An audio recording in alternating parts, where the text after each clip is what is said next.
Now I understand कि जब आप इतनी मेहनत करके टाइम एंड एफर्ट लगा के एक बढ़िया यूट्यूब वीडियो बनाते हो और फाइनली जब आप उसको यूट्यूब पे अपलोड करते हो तो कुछ इस तरीके से वो वीडियो कंप्रेस हो जाती है, उसकी क्वालिटी बहुत लो हो जाती है एंड इवेंचुअली आपको लगता है कि यार ये कैसे हो गया, इसको सही कैसे करें।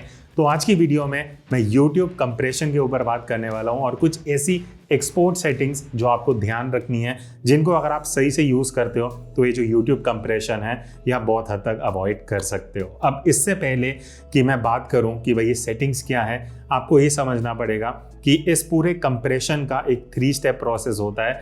एक होता है वाइल शूटिंग, दूसरा होता है वाइल एडिटिंग, तीसरा होता है वाइल एक्सपोर्टिंग।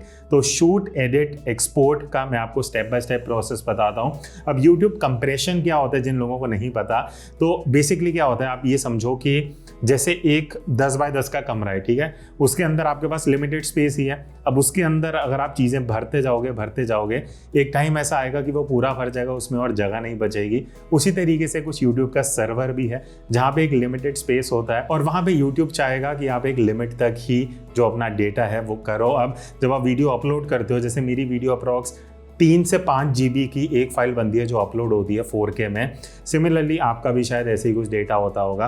अब YouTube को अगर लगता है कि ये बहुत ज़्यादा हैवी हो रही है तो उसको कंप्रेस कर देता है, या शायद आपने सेटिंग सही से ना डाली हो। तो पहले स्टेप पे आते हैं जो है शूटिंग का। अब जब आप वीडियो शूट कर रहे हो ना, वहां पे आपको कॉम्प्रोमाइज नहीं करना। ये मत सोचना कि कंप्रेशन अप्लाई होगा तो शूट थोड़ा लो क्वालिटी पे कर लेते हैं। अगर आपके फोन में या कैमरा जो भी आप यूज करते हो, अगर 4K का ऑप्शन है तो हमेशा 4K में शूट करना, बिकॉज आपको आगे मैं बताऊंगा उसके बेनिफिट क्या है। अब उसके बाद अगर आपके फोन या कैमरा में ऑप्शन है कि आप बिट रेट सेलेक्ट कर सकते हो तो if possible highest bit rate select कर लेना। अगर नहीं है तो इतना कुछ फर्क नहीं पड़ता, आप उसको चीज़ को इग्नोर कर सकते हो।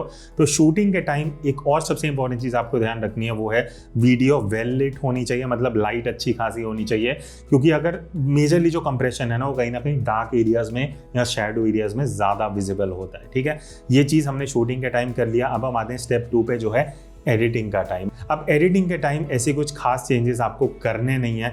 बस मैं ये बोलूँगा कि अगर शूट करते टाइम आपकी वीडियो थोड़ी डार्क या अंडर एक्सपोज हो गई है तो उसको थोड़ा सा ब्राइट कर लेना, बिकॉज वही अगर कंप्रेशन अप्लाई होगा तो चांसेस हैं कि जो डार्क एरियाज है वहाँ पे ज़्यादा विजिबल होगा कंप्रेशन अगर होता है। Third and the final step जहाँ पे आपको सबसे इंपॉर्टेंट चीज़ें ध्यान रखनी है, मैं स्टेप बाय स्टेप आपको प्रीमियर प्रो पे दिखाता हूँ। ये सेम सेटिंग्स आप किसी भी एडिटिंग सॉफ्टवेयर में यूज़ कर सकते हो, चाहे फिल्मोरा हो, चाहे प्रीमियर हो, चाहे FCP हो, जो भी है, ये सारी ऑप्शंस एक हद तक आपको वहाँ पे मिल जाएंगी। अब जब आप किसी भी एडिटिंग सॉफ्टवेयर में जाओगे इस तरीके से आपको एक्सपोर्ट सेटिंग्स मिलने वाली है। मैं प्रीमियर प्रो में दिखा रहा हूँ, ठीक है। सबसे पहले फाइल नेम है, जो भी आपको फाइल नेम रखना है आप रख लेना, ये हो गया। उसके बाद अब नेक्स्ट इंपॉर्टेंट चीज़ है प्रीसेट। अब प्रीसेट आपको कुछ ऑप्शंस मैं बता देता हूँ, जैसे 1080p का प्रीसेट है, 720p का है। इस तरीके से आपको कुछ बने बनाए प्रीसेट मिल जाते हैं। देन अगर आप पेड वर्जन यूज़ कर रहे हो प्रीमियर का तो इसमें जो रीसेंट फाइल्स होती है ना, उसकी सेटिंग्स भी यहाँ पे आप यूज़ कर सकते हो। बट अदरवाइज मैं मोस्टली कस्टम ही सेलेक्ट करता हूँ, बिकॉज बाकी सेटिंग्स ऑलरेडी मैं अपने हिसाब से सेट कर देता हूँ। फॉर्मेट आपको ये इंपॉर्टेंट है, H.264 यूज़ करना है, इसके अलावा कुछ भी मत यूज़ करना, बिकॉज यूट्यूब H.264 को ही मोस्ट प्रेफरेंस देता है। उसके बाद ना यहाँ पे आपको बहुत सारे टैब्स दिखेंगे, आपको वीडियो वाले को ड्रॉप डाउन कर देना है।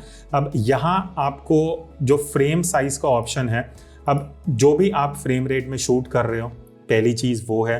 दूसरी चीज़ आपका प्रोजेक्ट साइज़ क्या है। अगर 4K में ही शूट किया, 4K में ही एडिट किया तो एक्सपोर्ट भी 4K में ही करना, वो बहुत इंपॉर्टेंट है। बिकॉज जितना हाईएस्ट रेजोल्यूशन पॉसिबल है जिसमें आपने शूट किया है उसी में आप एक्सपोर्ट करना। तो यहाँ पे मैं अल्ट्रा HD पे एक्सपोर्ट कर दूंगा। फ्रेम रेट नेक्स्ट चीज़ आती है। फ्रेम रेट जिस फ्रेम रेट पे आपने शूट करा है उसी पे एक्सपोर्ट करना, बिकॉज तभी आपको वो एग्जैक्ट मोशन दिखेगी जो आप अचीव करना चाहते हो। अगर आप ज़्यादा टेक्निकली साउंड नहीं हो तो अगर आपने 30 FPS पे शूट करा है 30 पे ही करना। मैं मोस्टली 50 पे करता हूँ तो मैं 50 सेलेक्ट कर लेता हूँ। उसके बाद हल्का सा आप नीचे आओगे तो एक render at maximum depth option है, इसको चेक कर देना। इससे क्या होगा कि जो भी आपकी रेंडरिंग होगी वो बेसिकली और बेटर होगी। उसके बाद आपको नेक्स्ट चीज़ जो यहाँ पे एडजस्ट करनी है वो है, आप हल्का सा नीचे आओगे आपको यहाँ पे एक बिट रेट सेटिंग का ऑप्शन दिखेगा। अब बिट रेट सेटिंग में बिट रेट एनकोडिंग का ऑप्शन है। कई लोग CBR सजेस्ट करते हैं, कांस्टेंट बिट रेट, बट मेरे एक्सपीरियंस के हिसाब से VBR 1pass is the best option. Even Adobe officially भी यही रेकमेंड करता है। बाकी अगर टारगेट बिट रेट की बात रही तो अगर आप ऑफिशियल वेबसाइट पे देखोगे वहाँ पे ऑलरेडी मेंशन्ड है कि अगर आप 4K कर रहे हो तो 35 to 45 Mbps पे होना चाहिए, और अगर आप 1080p कर रहे हो तो 8 से 12 के बीच में हो सकता है, डिपेंडिंग आप कितने FPS पे शूट कर रहे हो। ठीक है, तो नॉर्मली हम जो वीडियो एक्सपोर्ट करते हैं उसके लिए हम 40 रखते हैं, बिकॉज मुझे वो एक आइडियल वैल्यू लगा। बस वीडियो के लिए यही है। ऑडियो के लिए 3 इंपॉर्टेंट चीज़ें हैं, वो आप देख लेना है वीडियो एग्जिट करने से पहले। तो यहाँ पे अगर मैं ऑडियो वाली सेटिंग पे जाता हूँ, अगेन ये किसी भी एडिटिंग सॉफ्टवेयर में आपको मिल जाएगा। ऑडियो फॉर्मेट और ऑडियो कोडेक, ये दोनों आपको AAC सेलेक्ट करने हैं, जो यहाँ पे ऑलरेडी हो रखे हैं। उसके बाद नेक्स्ट आता है सैम्पल रेट। अब सैम्पल रेट 48,000 हर्ट्ज है, मतलब 48 किलो हर्ट्ज। तो आप आइडियली यही सेलेक्ट कर लेना, वो बेस्ट पॉसिबल रहेगा। मैंने बहुत हिट एंड ट्रायल किए हैं, ये बेस्ट वर्क करता है। उसके बाद चैनल जो है वो आपको स्टीरियो रखना है। Bit rate setting by default kbps 320 आपको मिल जाएगा। तो ये ऑडियो की सेटिंग्स आप रख लेना, एंड होपफुली ये वीडियो आपको हेल्प करेगी कि आपका जो वीडियो कंप्रेशन अभी तक हो रहा था अब वो नहीं होगा। तो एंड में मैं एक बस यूजफुल चीज़ आपको बताना चाहूँगा कि जब आप वीडियो अपलोड करते हो ना यूट्यूब पे, एक गलती बहुत लोग क्या करते हैं कि वीडियो जैसे ही अपलोड होता है, अपलोड के बाद प्रोसेसिंग होता है, वो प्रोसेसिंग के ना करने के बजाय सीधा अपलोड कर देते हैं। तो ये चीज़ मत करना। जब भी आप वीडियो अपलोड कर रहे हो एटलीस्ट 1 घंटे का विंडो देना, ताकि यूट्यूब जो भी आपने हाईएस्ट रेजोल्यूशन में शूट करा है उसमें वो प्रोसेस करके अपलोड कर सके। तो दैट्स इट। अगर ये वीडियो यूजफुल लगी कमेंट करके ज़रूर बताना। I will see you in the next video. तब तक take care and keep creating. और कुछ और आइडियाज़ हैं वीडियो से रिलेटेड वो भी कमेंट्स में बता दें।